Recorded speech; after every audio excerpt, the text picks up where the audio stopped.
अजय अंजान स्टूडियो बुधामा।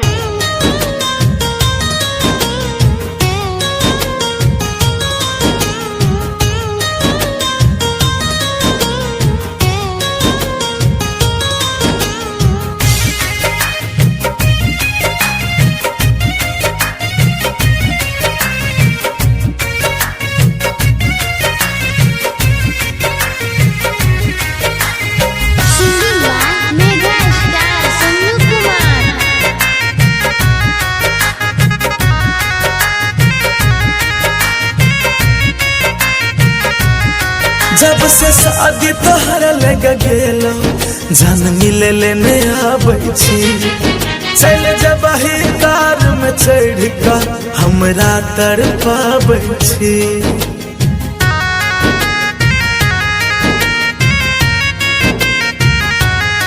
जब से शादी तोहर लग गेलो जान मिले लेने आबै छी, चल जब ही कार में चढ़ कर हमरा तड़पाबै छी।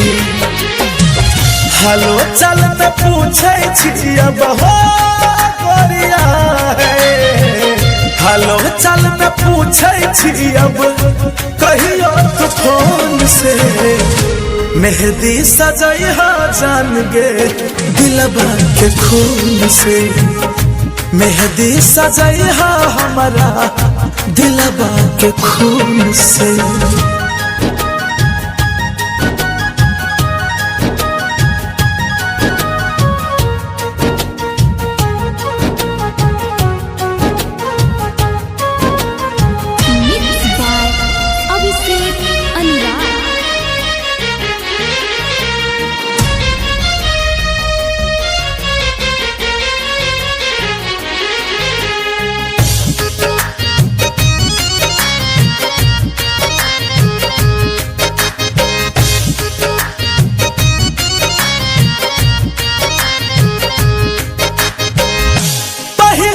साथ जिया के कहने रही वादा, अब किया बदल छी अपन इरादा।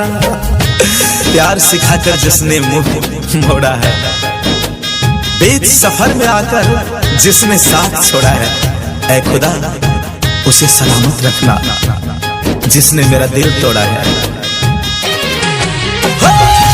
पहले तो साथ जिया के कहने रही वादा, अब किया बदल छी अपन इरादा।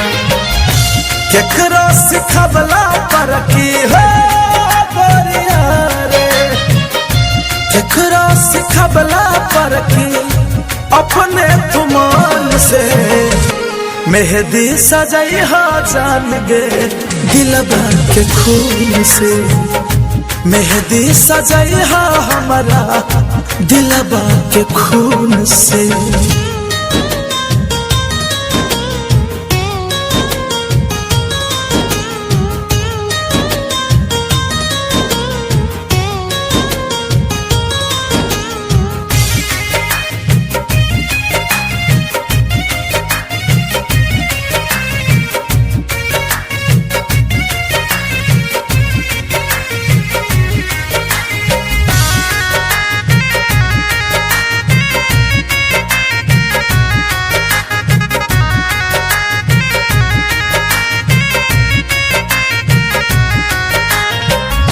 जब तक जीबो पीबो दिन रात जाम गए, जान तोरे नाम से हम भेलियो बदनाम गे।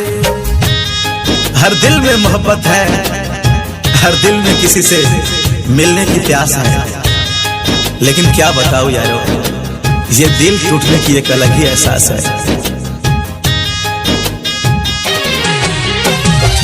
जब तक जीबो पीबो दिन रात जाम गए, जन तोरे नाम से हम भेलियो बदनाम गे। सन्नो नवाल सनातन हो गोरिया हो, कौशल संजीव कहियो जितम नहीं सुकून से। मेहंदी सजैहा हमारा दिलबा के खून से, मेहंदी लगैहा जान गे दिलबा के खून से। अजय अंजाम स्टूडियो, अजय अंजाम स्टूडियो बुधा।